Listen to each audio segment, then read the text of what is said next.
nga gisaulog ang Fisher Folk og Barangay Agricultural Worker Day isip pagpasidungog sa kakugi ug dakong kontribusyon sa mga mananagat ug mag-uuma sa sektor sa agrikultura sa syudad sa Panabo, kung diin sila gihatagan og dakong suporta sa lokal nga panggamhanan pinaagi ni City Mayor Jose E. Relampagos. Ang buhatan sa City Agriculture Office sa pagpanguna ni City Agriculturist Samuel N. Anay, ana mismo sa maong programa.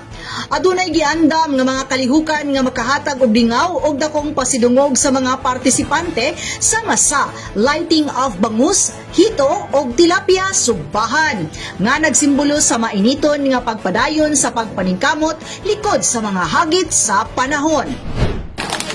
Ikaduha, kana ang amo ang gustong mandato nga mapagarbo pa. In fact, ako lipay kay ko, Sir Alex. Lipay kay ko nga sa ato ang booth karon na natay isa ka JP Laurel, kaganguhan JP Laurel, Fisher Folk Association. Palakpakan na to.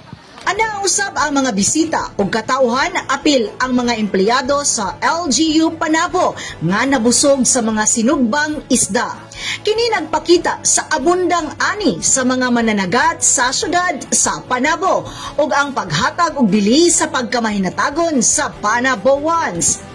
Pinaagi sa kalihukan, gipadayag sa lokal nga panggamahanan ang padayon nga pagsuporta sa mga mag-uuma ug mananagat aron mapalamo pa ang sektor sa agrikultura ug pangisda sa syudad. Kauban sa kamera, si Christian Costaniemo, kini si Dali Amag nga gikan sa City Information Office Broadcast Services alang sa Frontline News Panabo. Importante, informed!